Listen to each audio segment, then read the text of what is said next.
Hola, bienvenido a un nuevo video. Soy el Dr. Vargas y en el día de hoy vamos a hablar de una forma mucho más entendible sobre el SIDA o más bien el virus de la inmunodeficiencia humana VIH. Esta va a ser una de las infecciones más importantes a nivel mundial. Pero para comenzar, como sus siglas nos lo dicen, VIH va a ser nada más y nada menos que un virus que va a atacar con la inmunodeficiencia humana al sistema inmunológico y a distintos órganos como lo sería el cerebro, el riñón, los vasos sanguíneos, los huesos y entre otros más. Retomando, el virus de la inmunodeficiencia humana, o más conocido por siglas VIH, va a infectar a las células del sistema inmunitario, alterando o en su defecto inhibiendo sus funciones. Este virus se va a poder transmitir por distintas vías, entre las cuales van a destacar la vía sexual, es decir, aquellas que van a incluir la vía anal, vaginal u oral con una persona infectada. La segunda vía va a ser la del contacto sanguíneo, ya sea por medio de una transfusión de sangre contaminada o inclusive por el compartir una aguja o una jeringuilla. Y ya la tercera vía de transmisión va a ser la materno-neonatal. Pero bueno, una de las características más graves es que se puede transmitir, como te acabo de mencionar, de la madre al hijo durante tanto el embarazo, el parto o inclusive durante la lactancia. Listo. Como te comenté y para recapitular, el VIH se va a transmitir a través del intercambio de determinados líquidos corporales de una persona infectada, como lo son la sangre, la leche materna, el semen y las secreciones vaginales. Pero por otro lado, según distintos estudios, él no se va a poder transmitir por medio de los abrazos, de los besos, de un apretón de manos o inclusive por compartir un objeto personal con una persona infectada. Como dato del día, es importante tener en cuenta que las personas con el VIH que reciben un tratamiento antirretroviral y a su vez que han suprimido la carga vírica no van a transmitir el virus a su pareja sexual. Bueno, ahora hablemos un poco de cuál va a ser la sintomatología de una persona con el virus de la inmunodeficiencia humana. Aquí los síntomas van a ser tan parecidos como lo son un contagio gripal.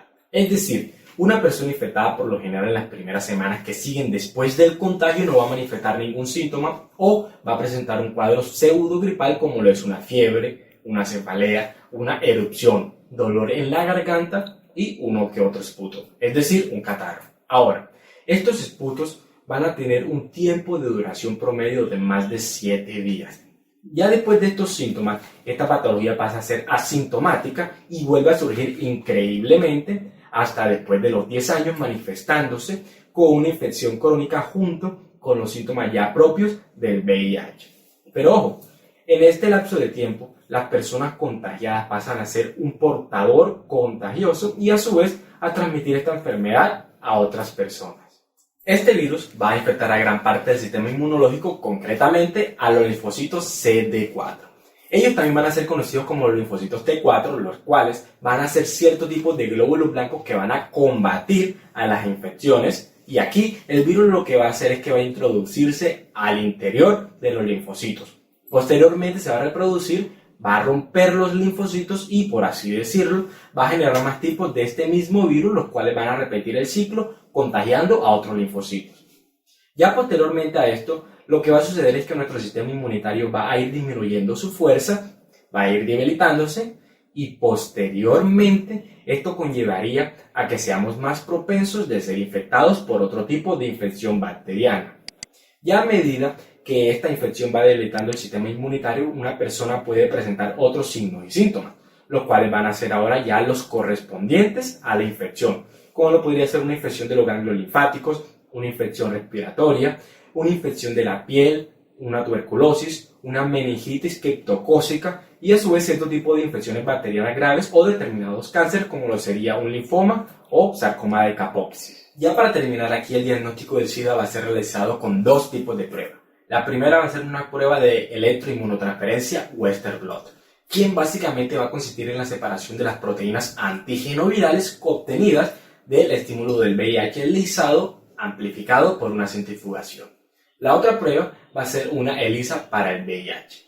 Aquí, si nuestro paciente sale positivo en ambas, va a indicarnos que tiene la infección. Posteriormente a esto, se hace un recuento viral y de los linfocitos CD4. Ya si hablamos de su tratamiento, la pregunta del millón es, ¿se puede curar? Bueno, la respuesta es no.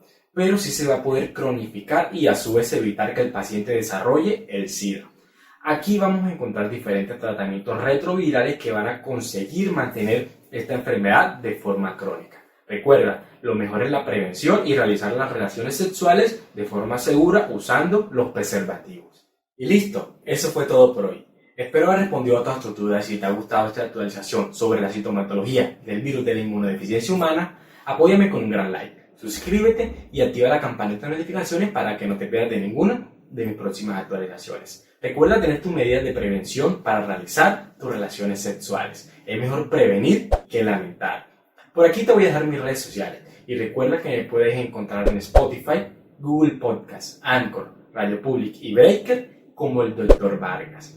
Antes de terminar, quiero darle un saludo muy especial a Katy Padilla, a Madi Sayas Escriba, quien nos acompaña desde la hermosa ciudad de Cartagena, en Colombia, y a Mayra Sayas, quien nos acompaña desde Barranquilla. Soy el Dr. Vargas y esto fue una forma fácil y rápida de aprender algo nuevo sobre nuestro cuerpo.